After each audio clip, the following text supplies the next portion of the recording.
All right. So I am so excited to connect. I cannot tell you how much I appreciate you responding back to my email, just wanting to connect as I'm coming in like to the weight loss industry from healthcare. And I think that you Right. probably would occupy a similar lane that weight loss is very clickbaity. And I think it is an industry that is heavily run by really good marketers to Yeah. prey on a lot of women are kind of victimized in this space, but men as well. And really smart marketers prey on those insecurities and they make things sound great. And it's truly hurting people in the process. So I think like we just share a similar passion. I've been a big fan of yours for a very long time. So I really appreciate you meeting with me. And I just want to know, is this what you expected? Like, how are you throughout this? I'm speaking to a best-selling author. How does that sound? It sounds terrifying. Can I just say that your email is probably the nicest email that I've ever had from someone that has asked me to come on a podcast or an interview or something. And at the I love time, it. I was like, I've got so much on my plate, but this email is so nice. I just want to chat. So as a kind of contrasting example rather, I had an email from a stranger just saying, "Oh, hey, do you want to come on my podcast? Here are the guests that I've had on." And I went to their page and I was like, they don't even follow me. It's just a case of trying to land fish. Do you know what I mean? It doesn't matter which the fish is. You just want to land fish and bring them into your pond. And I don't really care about that. Like, Put you on I'm a very display case as a pretty little token. So then his next person, he can right. say, And I interviewed him. I know that because in the email it said, "Here are the people that I've had on the podcast," and I was like, "I get it, I get it." And people can it's their prerogative to do whatever they want. But when I read your email, I was like, "She's actually a really nice person," and I can tell that she follows me, and I can tell that she like has followed me for a while because you knew things about me that most people wouldn't know.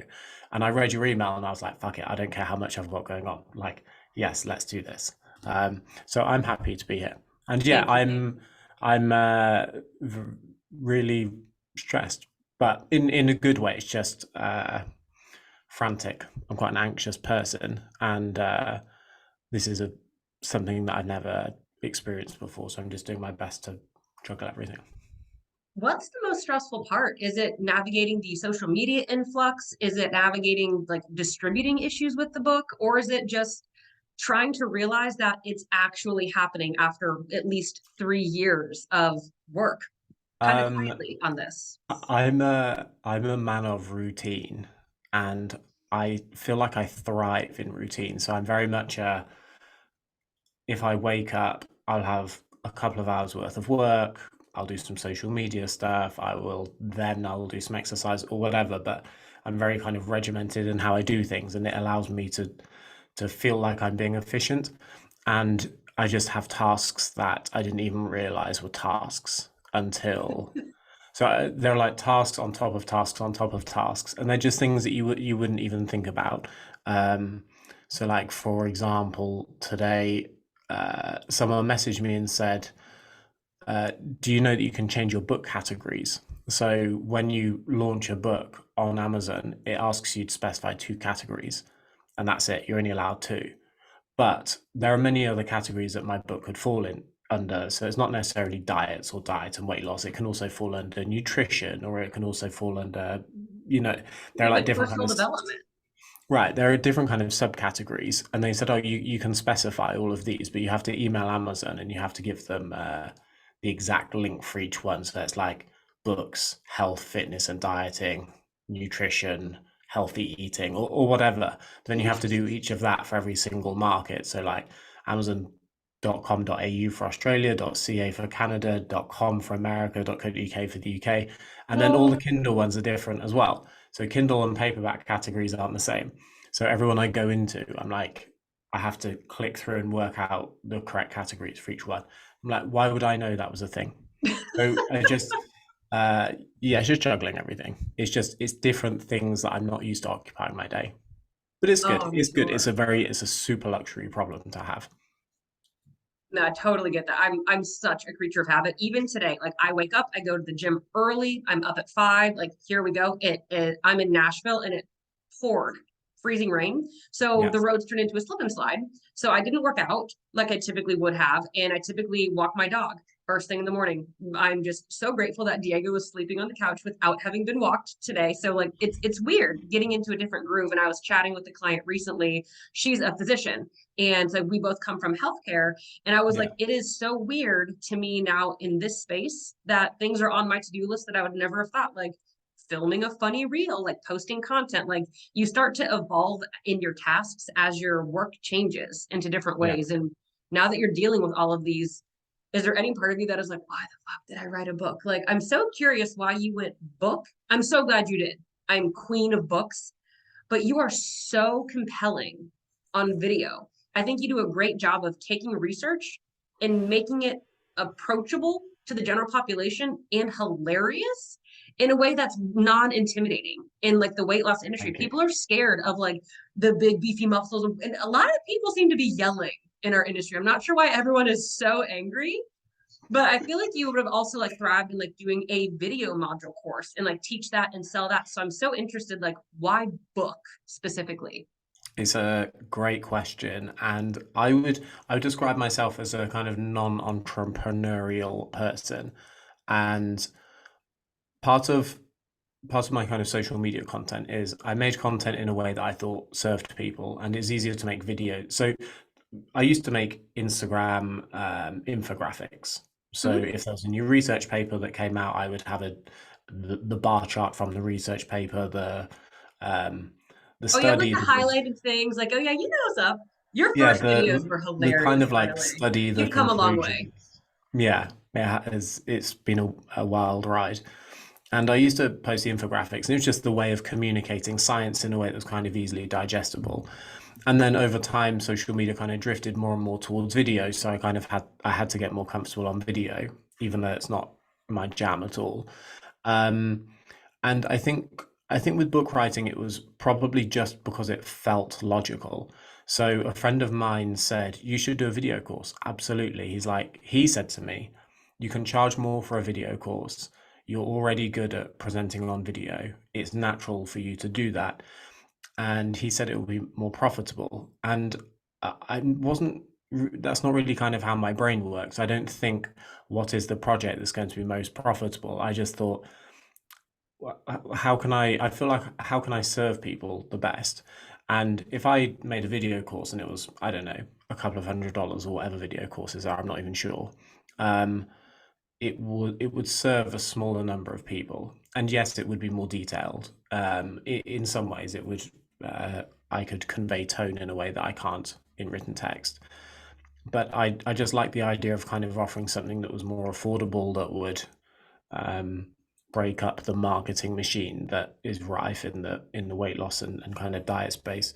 So it was just it was the in my head it was the easiest way, the cheapest way to kind of make a product that I could hopefully not lose money on.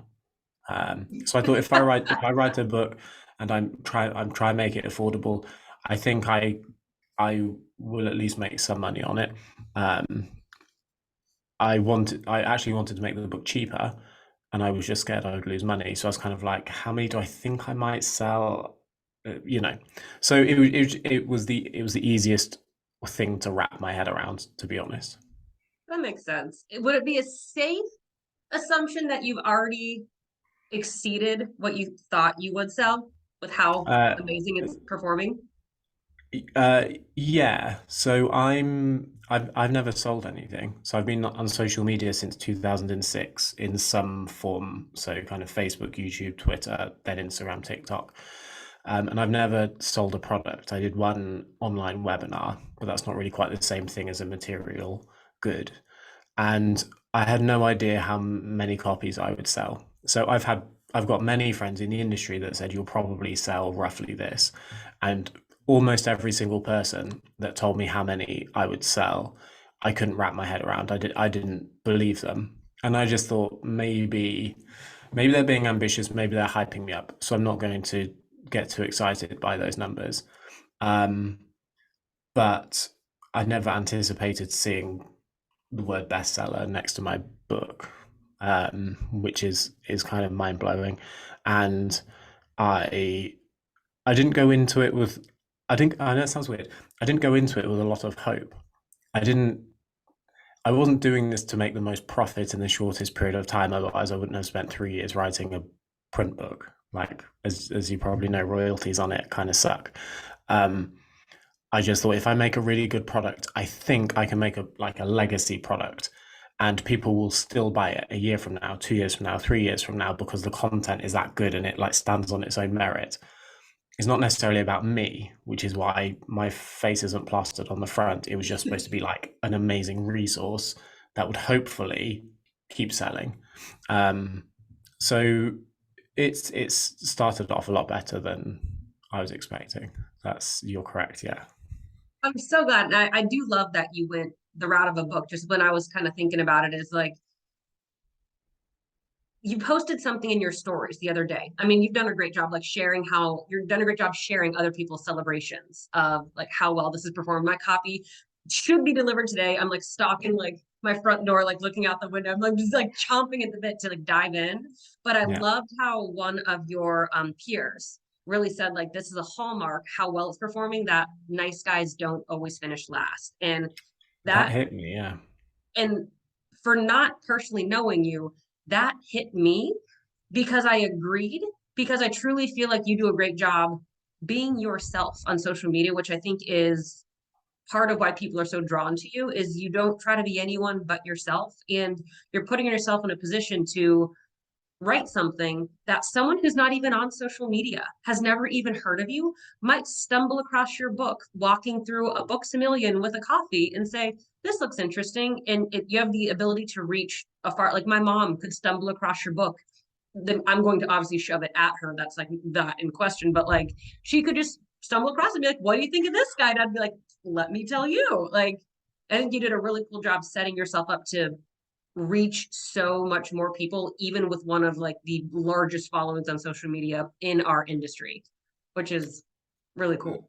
thank you. That's very kind and complimentary. I like the idea of launching a product that could kind of supersede me. I like the idea of just saying, look, we're all fed up with misinformation in the weight loss space. We're all fed up of fad diets. We're all fed up of people losing and regaining the same amount of weight for their whole life and struggling with poor body image and dieting at the expense of their health. Like all these different avenues of things that we would all like to see an end to. And I just thought, I think I can do a really good job of trying to tackle all of that. Um, and yeah, it's not necessarily about me. It was trying to come up with an answer to the problem. Like I can complain on social media. I've been complaining on social media about the shit show that the weight loss industry is. A lot of the weight loss industry is. Um, the conveyor belt of fad diets and people preying on the insecurities and all of that stuff. And I was like, I've been ranting on social media about this for years, like over a decade. And I thought, it's not really doing enough, is it? Because while I'm ranting on social media, there are literal millionaires that have 10 plus diet books, different variations of intermittent fasting or keto diets or whatever. And when I was started writing my book, I actually went on their descriptions, like their sales pages, and they're gross. They're so gross. Really? What'd you find? They make me they make me feel dirty. It was like, for example, one book I didn't even realize existed, How to Lose 90 Pounds in 90 Days. Gross. How, like, I don't even understand how that headline is Maybe like a legal. leg amputation. That would be one Yeah. way. I don't understand how it's legal to say you could lose 90 pounds in 90 days. Like, that's physically impossible it's literally impossible for a huge number of people. Like most people, it's physically impossible. And for the very small people of it, it's actually possible. It's not a smart idea. We're But I don't healthy. understand how you can make that as a tagline for a book. But there are loads of other books where people talk about if you eat healthily enough, you will age backwards. And I was like, that's not how aging works. Like, it'd be great, but you'd be a billionaire if that was actually how it works.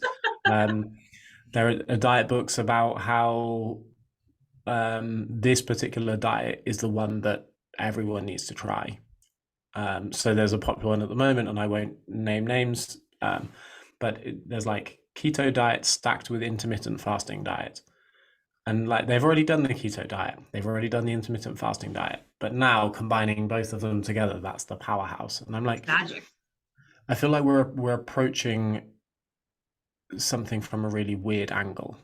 Like, lots of people feel like they're struggling with their weight, and I feel like the diet industry answer is just to throw more aggressive diets at them. And we know from research papers that that isn't really the way to kind of fix, quote unquote, anything. The more aggressive the diet, generally speaking, the smaller the number of people that are actually going to adhere to it in the long term. And we also know that these kind of dietary approaches aren't necessarily good from a mental health perspective, for example. And I don't know, it seems like such a zoomed in way of looking at people who want to lose weight and just saying what is the diet they need this time. I don't think that's the comprehensive multidisciplinary approach that the kind of weight loss industry body of research at least has evolved to over the last few decades. I really couldn't agree more. Something I see so much is everyone just wants to know, how do I lose the weight? How do I get this weight off? And in reality, where you're starting from is a huge piece of the equation. And all those conglomerates, all those books or other like platforms, they just have the magic formula. When in reality, the journey to get there, if you're starting from somewhere different than someone else, it should look different. Like, I'm in Nashville, you're in LA. And if we both wanted to meet up in Austin, Texas, we have the same destination in mind, but our roadmap to get there is going to look vastly different. And I think that's a huge missing piece in our industry. And I love that you said that, because that was one of the main motivations for why I added on a chapter that originally didn't exist. So when I first started writing this book, I was going to make it a scientific resource. It was People ask me, does it matter if I eat 3 meals a day or 6 meals a day on social media? And I make a video about that and the research on that topic. And my book was going to be kind of like a scientific summary of all the most popular questions. And then over time, I realized that if I did that, it kind of removes the personal aspect. Because for every person who has a question like, does it matter if I go low carb or low fat? Does it matter if I do intermittent fasting or continuous energy restriction? Does it matter if I eat 3 meals a day or 6 meals a day or whatever? All of those kind of abstract questions actually overlook the personal side of why people want to lose weight. And a lot of that is coming at it from different directions. So, for example, to engineer this chapter the way that I wanted, I used two polar opposite examples. And I said, if person A is a bodybuilder or a fitness model, someone like me, they can often approach dieting in a very almost objective, emotionless way, where, Systematic, right, just part of what here's you the do. macro, like if you speak to bodybuilders, they'll say, here's a macronutrient split that I follow. Here is my calorie intake. I eat it over this meal. It's very, very regimented. And they just want the science. There's no kind of um, personal, what's the way of describing it? There's no kind of emotional attachment to their diet. It's very like food is fuel. To most Mhm. people, that's not how things Like a are. business arrangement. Yeah, most people don't look at their diet and know how many calories they're eating. Most people don't eat exactly the same foods every single day, like bodybuilders that eat chicken, rice, etc., like repeating those meals. Most people have, in my opinion, more fundamental reasons that they're often struggling with their weight in the first place. So a bodybuilder often doesn't feel like they're struggling with their weight. They're just dieting because they want to lose body fat. But for someone else, they feel like they're struggling with their weight for emotional reasons or health reasons or whatever. And I kind of use two opposite examples to show how nuanced this is and how you need to approach it from a different direction. So, for example, if a bodybuilder came to me and said, hey, I want to lose as much body fat in 16 weeks as possible, here are the things that you can do. But most people who feel like they're struggling with their weight don't want those answers. They want to know why they're struggling in the first place. They want to know why it's hard for them to stop eating. They want to know why they're bouncing from diet to diet, feeling like they're kind of trapped in that spiral. And yeah, the whole kind of first chapter is setting into context weight loss research, like how you're going to use this, how something that works for someone else isn't necessarily going to work for you, how some people can lose body fat relatively effortlessly, like myself, whereas other people can find it much more difficult. And Yeah, that's a long way of saying what you pointed out about two people coming at it from different directions, I think is so important. And the diet industry's answers of saying, here is the new diet for 2023. It's keto fasting, it's intermittent fasting, it's early time restricted feeding, it's late time restricted feeding, it's modified Mediterranean diet or whatever. It's just a conveyor belt of different dietary methodologies. And that's not what we need. It's not what anyone needs anymore. No one needs to be shoehorned into following the same diet approach, because the same diet that I like is not the same diet that you like, let alone every other person watching this video. So why are we selling branded diets where people are supposed to follow the same thing? It seems absurd to me. Couldn't agree more. And I'm really looking Brandt. forward to that chapter now. I'm really looking forward to that. And man, I remember had that reminds me just of a conversation I had with a client who she was new into macro tracking, was like really enjoying understanding her foods a bit more. Mhm. And we were coming up on her anniversary weekend with her husband. And she was like really stressed about she's like we he hasn't picked a restaurant yet, so he hasn't told me, so I can't look at the menu and like track my macros, and like what if I just kind of get lost in the day. And then I was like, pump the brakes here, sweetheart. I was like, isn't that the point? Don't you want to get lost in the moment to be in your anniversary dinner with your husband? I was like, macro tracking isn't going anywhere. I feel like the diet industry, people see the competitors like be so systematic that they feel like they need to do that. It's like they sign their name in blood and sell their soul and like I macro track forever, the end. I'm like, what? Do you have to? Like this, like maybe if we didn't this weekend, that would be an excellent time to exercise other tools to complement your lifestyle. And I love the approach you're taking, just making it approachable. A quote that shook me to my core, and this is who I think about when I write a lot of my content now and just what I do, is this woman said, I think I am dieting myself into obesity.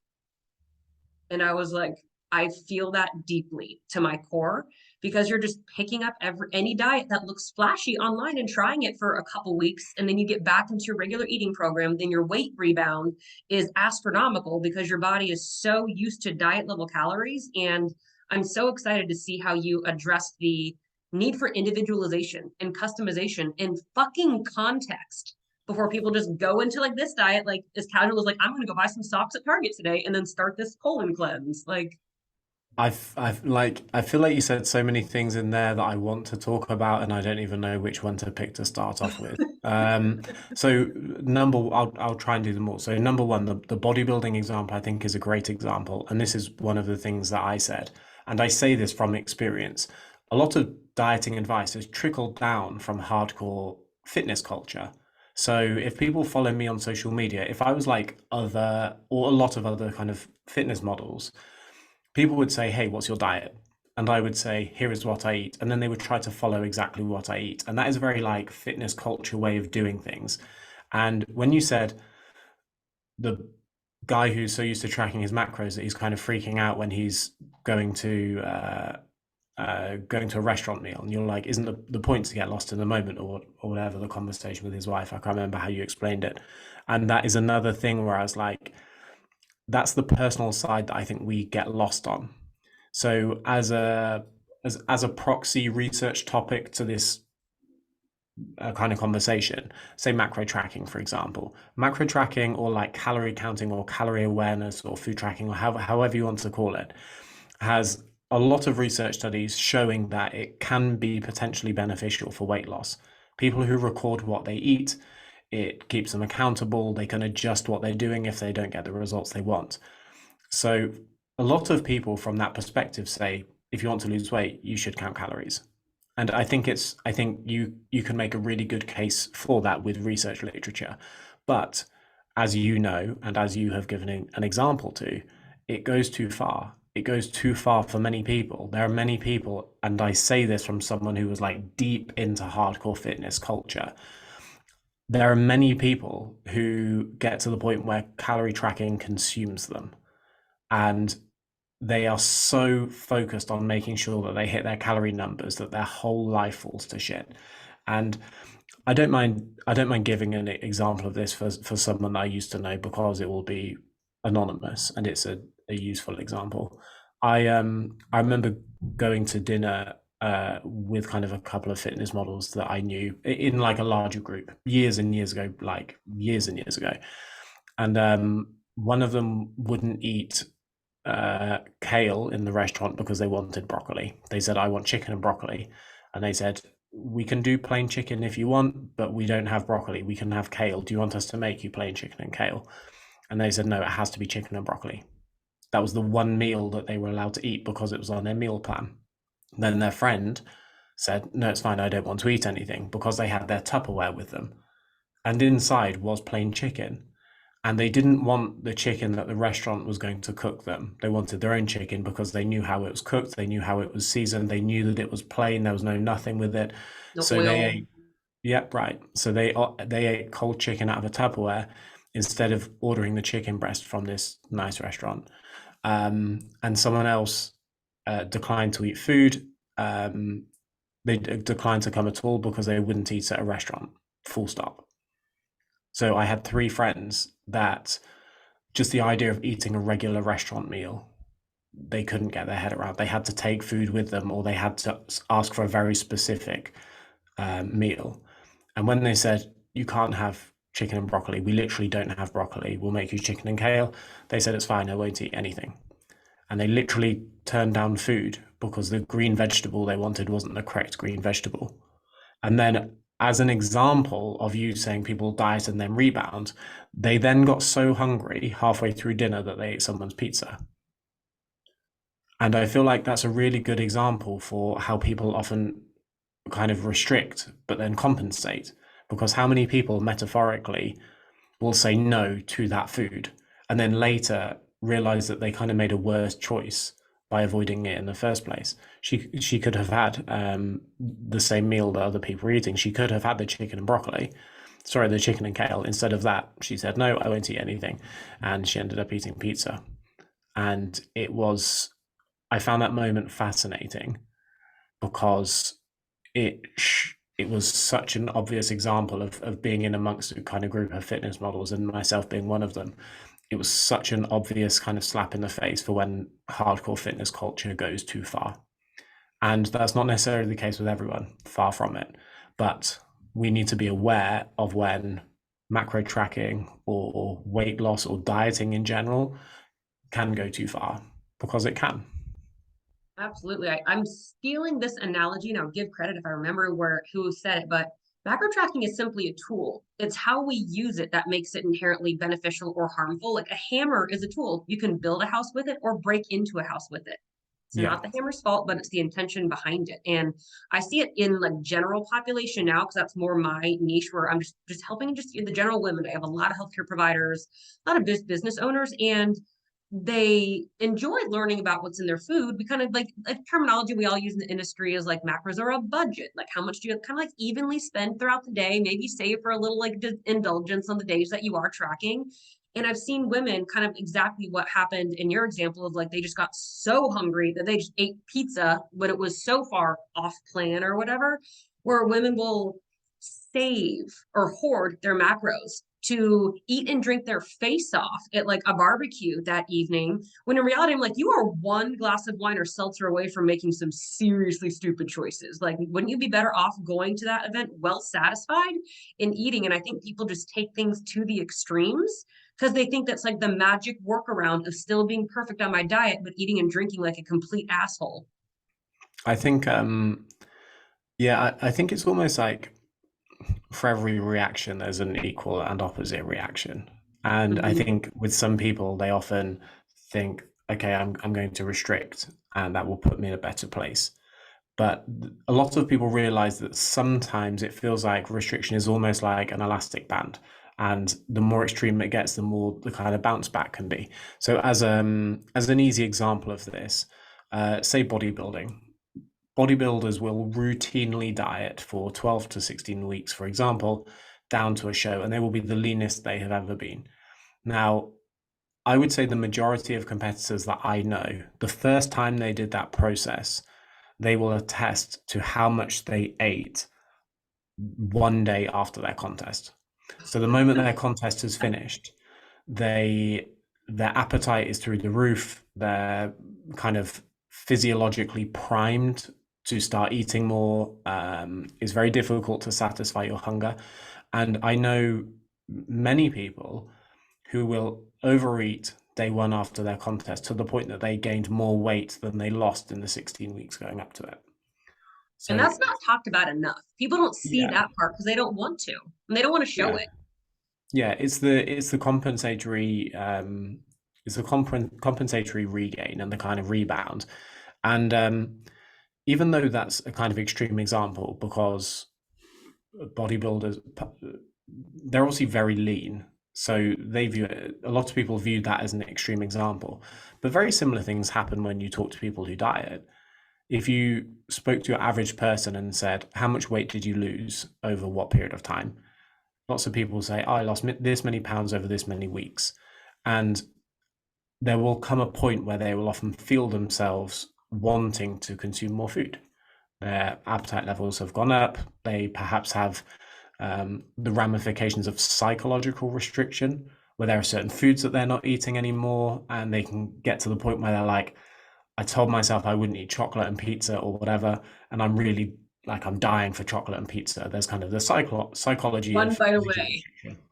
Yeah, the psychology of food avoidance, or the kind of biology of food restriction and calorie restriction, and it can kind of prime people to going back to where they were before.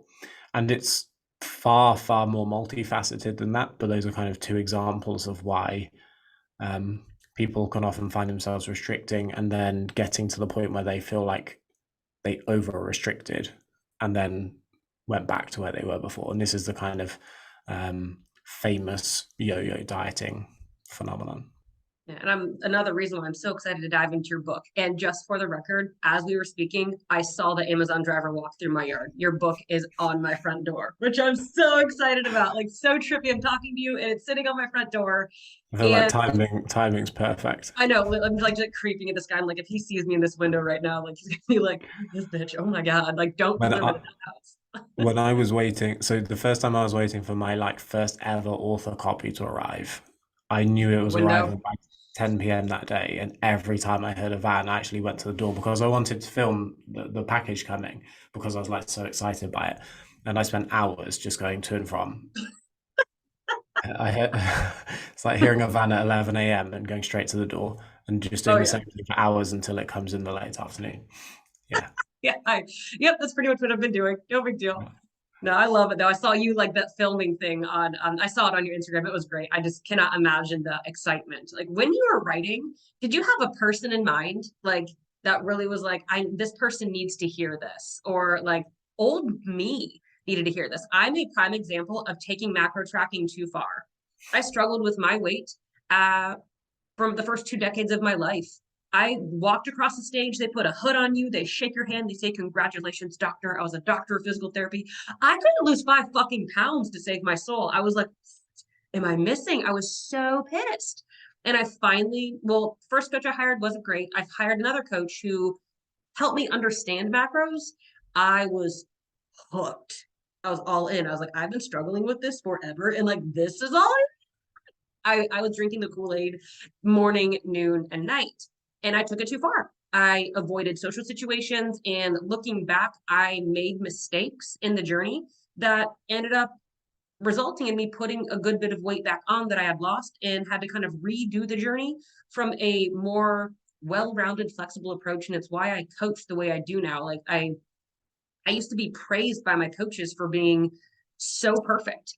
I was robot mode. They're like, I can try anything on you because I know you'll execute. And I was given praise for being perfect. And now when I see that in a client, I'm like, you need to take some time off. I'm like, are you getting any food variety? Like you're not even like 2 grams away on any one of your macros. Like, are you okay?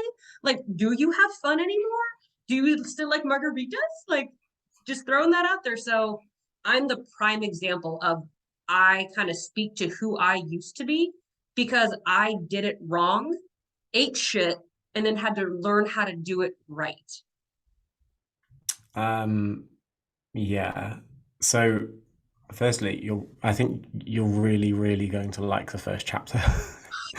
um, Secondly, I feel like I was writing to hypothetical people the whole way through the book, and I was writing to hypothetical, like almost an amalgamation of people. So I worked in commercial gyms since I was 17.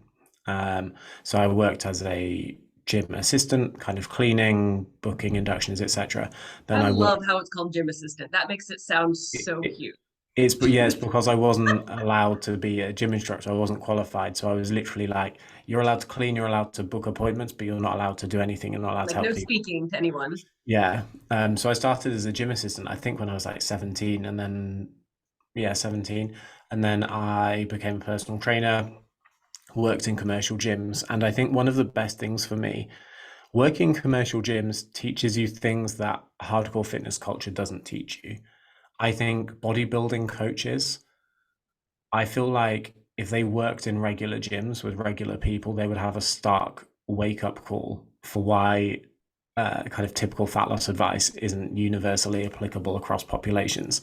Because, like you have just said, bodybuilding dieting is often about perfection. It's you're praised for hitting your macros exactly, accurately, precisely, and routinely. I knew a bodybuilder, for example, who ate the same meal multiple times a day for weeks, exactly the Mhm. same meal. It was white fish, green vegetables, and it was something like 5 times a day. I use the example in the book of why kind of fat loss advice for that person is very, very different to how they apply that to someone else. And I think working with a really diverse range of people taught me a lot of things that I feel like I should have known earlier. There's a certain level of empathy that you learn when you work with a diverse range of clients. So, for example, um, again, as it's anonymous, I think it's kind of okay to share the story. But a lot of the examples I give in the book are actually kind of slightly tweaked, so no one reads it thinking he's talking That's about me. me. Yeah. So, like as an example, I remember the first time a client said to me, "I really want to train with you, um, but I don't want to train in a gym." And I was like, "I work in the gym. Like that's where we train." And they said that they were so self-conscious about their weight and the idea that people would look at them and the idea that people would laugh at them or whatever they were worried about. And I was like, I didn't even realize that. I never realized that. I was always that kind of young, slim kid. I was always doing sports as a child. I wasn't the kind of, I didn't really go into the gym feeling embarrassed. And I remember when a client said that to me, and it was like an immediate slap of empathy. I was like, how did I not even realize how intimidating the gym is for some people? And from working with a very diverse range of clientele, I kind of realized part of the reason why I hate cookie cutter weight loss books in general is because everyone is so different. I trained fitness models who would come to me and say, here are the calories I'm eating, here's my macronutrient split, here's what I'm doing. Everything was logged. There was like the type of person that would get aroused over a spreadsheet, the person. And then there are other people where they're like, Former me. yeah, former me. And then there are other people who are like, I'm terrified of going to the gym. I feel like I have no control over what I'm eating. I feel like I have no idea the number of calories in food. People would come to me and say, I don't even know what a carbohydrate is. You can't come at someone like that with the same advice as someone else and say, hit, reduce this, hit this many calories or whatever. You have to go, you have to kind of use gentler approaches, gentler nutrition tips, something that meets them at the level that they're at. And yeah, working with that, like a diverse population, I think was really important for that. And I wanted to have that kind of tone throughout the book because it isn't just, this is what I mean about it's not just the science. As you know, you can talk about the science of intermittent fasting, what the research trials say, and then when you're writing the book you can realize that both of those clients are going to pick up that book. The bodybuilder is going to pick up that book because they want to know how to lose as much body fat as possible for their next show, but the middle-aged postmenopausal woman who feels like they've struggled with their weight their whole life, feels like they've spent their whole life dieting or going from one diet to the next, they're also going to pick up the same book. And I realized that I had to make sure that the tone of the book conveyed that I'm trying to help both people. And it was difficult. And I the book is too new to have feedback on how well I achieved that goal, but I think I did a good job with it. I'm confident you did. I'm so excited to read it, and I just think your perspective is like so important in our industry. I think so many people are set in their ways where, your client said, I'm uncomfortable working out at the gym, instead of being like, well, this is where we train, like grow a pair and like Suck it up, throwing it buttercup. back at them. Sometimes like people don't respond to that like bull approach. And you were just kind enough to say, wow, thank you for sharing. Let's meet you where you are. And like, like the postmenopausal woman or the mom who has 4 kids to feed, her husband works nights, and like their life is going to look different and they can't function like the macro tracker with no kids and they work at a gym. And I truly think bringing in like the socio like economic status, and some people have oppressive mother-in-laws, like food is part of like bunch of celebrations, and you can't track macros and go to a potluck and even remotely enjoy yourself. And I think just trying to normalize that you can apply what you learned in macro tracking, or what you learned with just food monitoring, or what you've learned with whatever tool that you're using, whether it be intermittent fasting, can be applied in unique ways. And I'm sure that's kind of like what you hit on in the book of like how to make it make sense for your life, instead of flipping your life upside down to look like the influencer you follow that is like tan and sparkly. Yeah, I feel like I've got another subtopic, which is a really useful explanation for what you've just discussed. So, as an example, let's take a nutrition topic like processed foods. Um, a lot of people on social media, processed foods are terrible for you, ultra processed foods are terrible for you, you need to avoid them, they're bad for your health, etc., etc., etc. Totally valid angle. You can look at the research and make a really good case for why eating too many ultra processed foods is detrimental for people's health.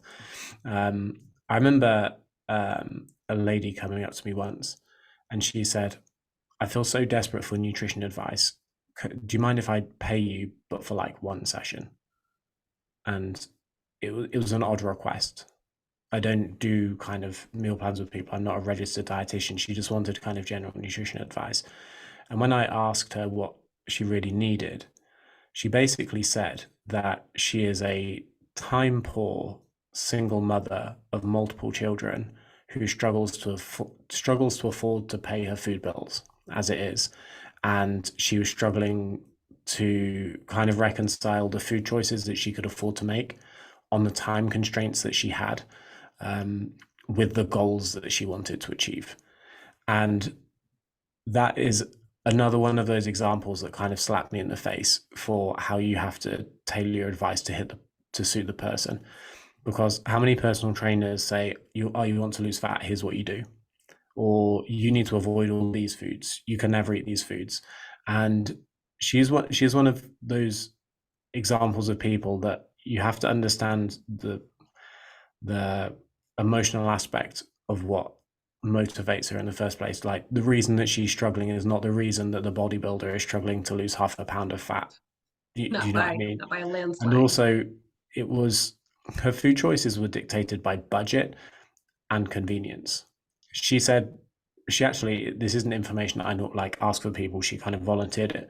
She was so close to being at the red line that she was basically living off the cheapest foods that she could buy because she was trying to provide for her family. And it's so easy without knowing that context. If I said to you, a middle-aged woman comes to you and says, I want to lose body fat, you could say, or a lot of people, not you, a lot of people would say, okay, try this diet. Here's the keto diet, here's the intermittent fasting diet, or you need to start calculating your calories or tracking your macros or whatever. And then they could sit and talk to her for 5 minutes and be like, holy shit, because none of these are actually solutions for the things that she was struggling with. And that's, in my opinion, a really important thing to understand, that is why you have to tailor advice for the people, because the reasons that people are struggling are very, very far from uniform. And it's very easy to be, as you described earlier in the call, the shouty personal trainer, the personal trainer that shouts and says you need to want it more, the personal trainer that shouts if you're struggling with your weight it's because you're fat and lazy, which is a surprisingly common quote that I've heard on social media in the last few months from topless dudes that are oiled up more often than not. And I detest it. I detest the mentality of it. And I'm trying to be the antithesis of that. Yeah, I think you do such a great job on social media, also taking research that has been clearly cherry picked. Like the most recent one was like how Lucky Charms is like so much healthier than like steak. Like that made me laugh so hard. It reminded me of like the craze. What was it that like green tea boosts your metabolism? Like if you actually knew the sheer volume you had to drink to increase your metabolism enough to handle an extra Tic Tac, like Yeah. then you'd be like rolling your eyes. So I think you do such a great job of breaking complex research, really complex things. People are scared about big words. A lot of people don't even know the words like, yeah, carbohydrate, macronutrient, things that we just say. It's foreign language to a lot of people. And you do such a great job making it make sense to the general population. Do you like, was that like a huge, like, kind of thing in your book is like, I want to make sure that the research is sound for those that want it, but any average Joe could pick up this book and be able to pull things from it and understand. So I think there I think there's a really important need for explaining research from both perspectives. So to pick a really easy example of this, say fasted cardio. Lots of personal trainers will say fasted cardio is not better for fat loss. Fasted cardio is bullshit. That's the video, they put it out, it's catchy, it grabs headlines, it's very one-sided. But then regular Joe public sees another video where someone says, this study shows that people who exercise fasted burn more fat. And suddenly Joe public are confused because the first personal trainer said that fasted cardio is bullshit. The second person said that fasted cardio is better for burning fat. And they don't know which one to believe because they're completely dichotomous explanations. So my perspective is always explain research from both sides. Say, here are research studies that suggest that fasted cardio could be better. Here is the research that suggests that actually it probably makes no difference. Here is what you need to know. So there are some research studies that suggested that fasted cardio might be better for fat loss. And then when it was tested, it turned out that that hypothesis kind of fell flat. But I make sure to explain that because that way no one can be hit with new information and think, that's not what I heard. And now they feel confused. So yeah, I try and explain things from both sides if there are two sides. And then I simplify it at the end of each chapter. So at the end of each chapter is very much everything was how to put this into action. And I can actually thank my editor for that suggestion. And she said, when things get to kind of a bit science heavy, although you explain to the reader like what this means for them, I think a really nice simplified summary at the end of each one. So for example, the dietary interventions chapter 8, everyone wants to know what diet is best. That's the general kind of undertone for the whole chapter. And within that massive chapter, there's diets based on meal timing and macronutrient focus and food focus. And then within those, there are then individual diet types. So intermittent fasting, 5-2 diet, alternate day fasting, time restricted feeding. Then in the macronutrient, it's kind of high protein, low carb, low fat, or the spectrum of those macronutrient switches. Then there's paleo diet, Mediterranean diets, plant-based diets, and then dietary flexibility and if it fits your macros. So it's kind of like we're going to talk Just to about name a few, you didn't go very in depth. I'm not impressed. it was a painful chapter. It was a painful chapter to You proofread as clearly well. took the easy way out. I was whatever. Yeah. So my theory was lots of people read the book and they'll go, oh, I did this diet before. I did the paleo diet when it was trendy 10 years ago or 5 years ago or whatever. Then I did this diet. Then I did this diet. And I thought, you know what? It's very easy for me to say I think the paleo diet is shit. But if I say, actually, here are the reasons that a lot of people like the paleo diet, here are the things that it's got going for it. But then I say, here's how you put that into action. And at the end of every section, it's a kind of, here's what you need to know. If you are this type of person, this probably isn't a good idea for you because. If you're this type of person, it might be a good idea for you because here's what you do, here's what you don't. And it's just a way of making sure that everyone's on the same page, because someone like yourself might read it and feel like you don't need those summary chapters.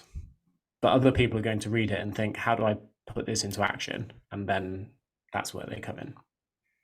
That's going to be so valuable to so many people because I really drew, especially in the weight loss industry, there's so many agendas. You wrote this, you made the keto diet, so you're really keto, or like you're invested in ketogenic products or like whatever. And so there's a lot of agendas behind it, like pushing one thing, and you're coming in with no agenda, like simply, here's the information. Let me help you make sense of it. I think that is so important and why you are just so important to the industry because you truly are coming at it from a place of, I just want to help people instead of, I just want people to be skinny and listen to my perspective because I'm right about everything. You do a great job trying to be contrasting, which is just not common. And it's really cool to see. Thank you. I think the no agenda thing is really important, and it's not just about diet types. So, as an example of that, I saw a doctor recently that was talking about why the 5-2 diet was great. And I The noticed, stethoscope trend online, it's great. yeah, yeah, I noticed that this one was an author. I noticed that they cited research for why aggressive weight loss diets can work long term, which is fine. We can park that topic. There's a good case to be made on that topic. But I noticed that they didn't cite any of the research showing that the 5-2 diet didn't outperform comparative diets in the long term. And to me, I find that quite illuminating, because it is very clear that they are painting it in the best light they can by talking about research on aggressive diets, not even related to the 5-2 diet. Whereas actual research papers on the 5-2 diet, including a new research paper, many of them have shown that they don't outperform other diets. And I find it strange that they talk about these, but not these.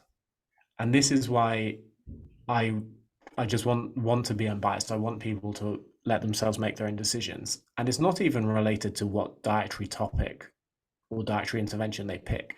It's about the topic as a whole. So I don't and I have never given a shit if someone wants to lose body fat or not. I'm not someone that, if you go to as a personal trainer, I'm not going to push that as a goal on you. I'm not going to make you stand on the scales and say, yeah, this BMI chart says you're overweight, you need to diet. That's never been my kind of prerogative. My prerogative is more, many people want to diet and many people want to lose weight. And I feel like whilst they're shopping in the weight loss space, I think my book is the most important one to read. And admittedly, in the weight loss space, that's a bit like saying I'm the least smelly dog shit in the park, because I think the diet books in the space are mostly horrendous. So I'm not someone that's selling weight loss. I've never been someone that's kind of selling weight loss. I'm just using my platform to try and break down the myths pertaining to the most popular goal in the fitness world. You're trying to help people educate themselves, Yeah, which that's the is goal. so great. And I know I want to be very mindful of time. I promised you I'd be militant, and we're coming up on our hour together. But I have two questions just for fun that I really Yep, want to ask before I completely let you go. of course. So I really enjoy and share your colorful vocabulary. So I have a list of some of my favorite ending lines from your videos. And I was just wondering, out of this, if you had a favorite, sign off.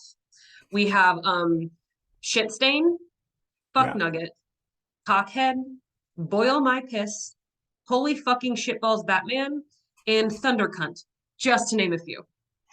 Um, I feel like they're all great in different ways.